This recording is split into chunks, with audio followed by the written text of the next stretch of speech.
Alright, if you like this videos, give it a thumbs up, alright? Yeah, it helps spread the word to other people. If you don't like, give it a thumbs down, that helps spread the word as well. Alright, let's get to the video. This is what I bring on a long ride tomorrow. I'm going to do a 200k rise. And this is what I bring. It's going to be cold. It's one of the last days of autumn here in Australia, so it's starting to get a bit colder here. It's like a pussy jumping around the house here. So this is my place full of pussy jumping around. Anyway, let's get to the video. If you like it, give it a thumbs up. If you don't, just thumb it down. Let's get into it. It's cold. Okay, we've got the video tomorrow. We're going to do a longer ride, just doing a bit of a test review on this bike here. It's SL4 eBay, just checking out geometry and a few parts. This is the bike I'm going to use tomorrow. We're going to record it with a Brighton 330, 36-hour battery life. So we're going for the monthly 200k for it tomorrow. It's actually one of Tasha's bikes. So got a saddlebag in here with patches, glue, and I'm going to take veggies tomorrow. Just kidding, I'll take some sugar in my water bottles. Probably take about half a kilo of sugar.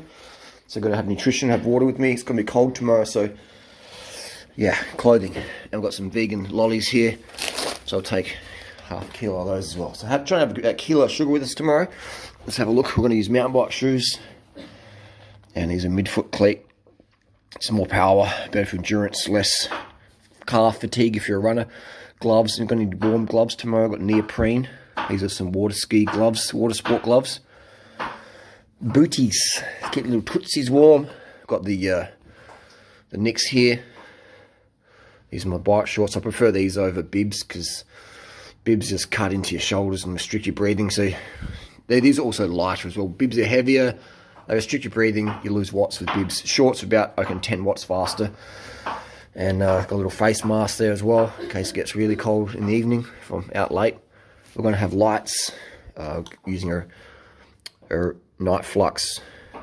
Night flux, it's pretty bright. This is an exposure front light, so I'll use those. Have a backup one as well. Where's my backup? Here's my backup. Always have a backup rear light. I'm going to have some leg covers. These are just neon ones, a bit of reflectors, gore, and they fit me well. They work for me, so I'll carry those. It's another booty. That's from Tasha's. There's socks. We run some socks. We've got a hook, so if you want to get off the hook, you're good to go. Got a vest as well in case you need that. So it's just better to have more clothing than you need on a cold day. And I'm gonna run the old jersey from 2008. Have a bit of pussy on the side, and it's one of the jerseys from back in the day. So a bit of a thicker jersey as well. And then I'm gonna bring a Gore-Tex jacket, all right, because we've got rain forecast tomorrow. So I like being warm on the rides.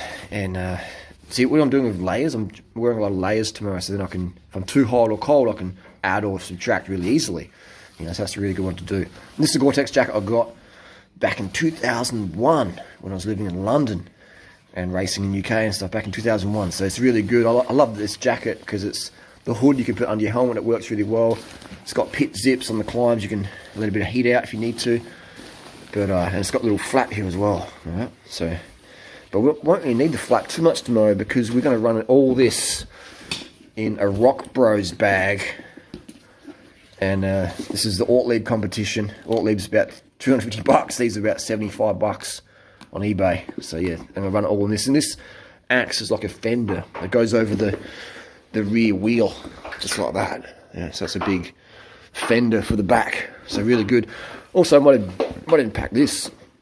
Because you never know. You might have to. I might have to camp out tomorrow night for whatever reason. You know, you never know what's going to happen on the road. So always bring more clothing than you need on a cold day, and it's good to go. And it's Team Telecom. This is actually from Kai Hundemark back in 2003. So this is actually team issue, team quality. You can't buy this stuff online. This is a legit deal. That's also a handy jersey. I got this in 2003 when I was living in Germany, racing in Belgium. Another booty. So these last a long time for me. And the midfoot cleat means I just fold it under.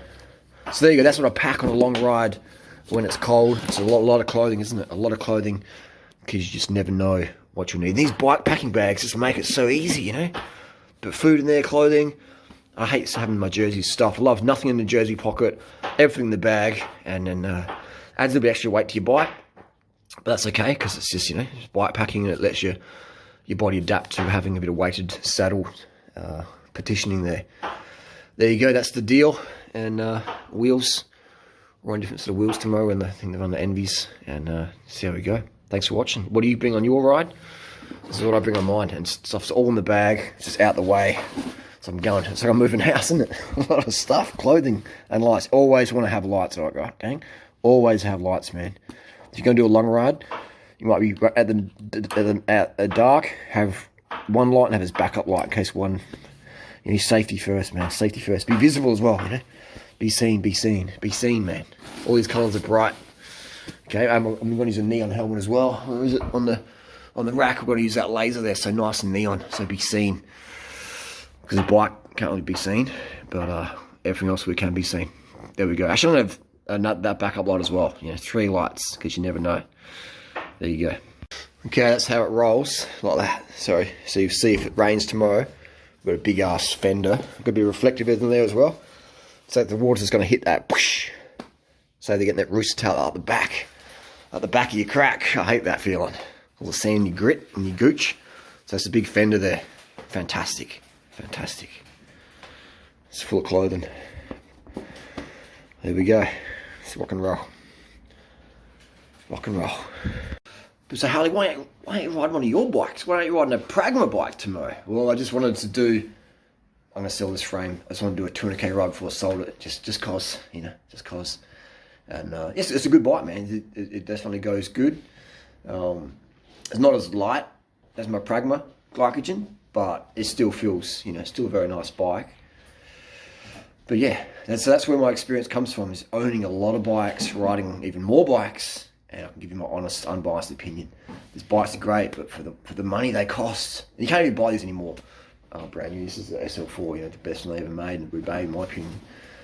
Yeah, so it's like, the money they charge, I sort of feel like, you know, like, it's an S-Works bike, I mean, it's like 12,000 bucks retail or whatever, and I'm like, they made it out of China as well, and I'm just like, man, like, I would feel, now this is not to judge anyone, but I would feel like, now I know how much bikes cost to make, etc., and these guys get them cheaper than I can even get them, you know, in the market. You know, I still feel like, you know, I'd feel, no, not embarrassed, but because, you know, some people just, they want a bike, they want a Tom Boonen bike, okay? So I'm not trying to judge or shame or anything. I'm just saying that I would feel like a bit of a noob rocking up to a bunch ride on an S-Works bike or whatever, knowing, you know, how much, you know, like, I used to be like, oh, look at me, I've got an S-Works bike, but now I'm like, yeah, look at me, I've got an S-Works bike, I paid, you know, like, how much they cost to make, you know? So sort of like, it's a bit of a noob thing. If you're riding a Cervelo or an expensive bike or Colnago or whatever, it's like, look how much I paid for something that's made for a couple $100 in China, which is pretty much everything these days, isn't it? You know, shoes and stuff like that. How much did my Nike Vaporflies cost to make? You know, so I mean, if there's alternatives, I'd buy alternatives. So there's alternatives now in the bike industry. So for me, I'd buy alternatives, just like cats. You know, this cat was born on the back fence. You can go. People spend how much people spend on cats? How much do people spend on pussy? You know, I don't know. I'm a budget guy. I like quality bikes and pussy. Where is that pussy gone? You know, at affordable prices. That's just me. But no shaming. End of the day, get out there and ride. I don't care if you're riding an S-Works or a Pragma or whatever you're riding. As long as you're out there having fun, that's what matters, man. That's what matters. All right? So I'm not trying to kill anyone's romance on labels. Just being real. Keeping it real. All right? Ride whatever you want to ride. All right? Just don't think you have to spend 12 grand on a bike. If you do want it, go for it.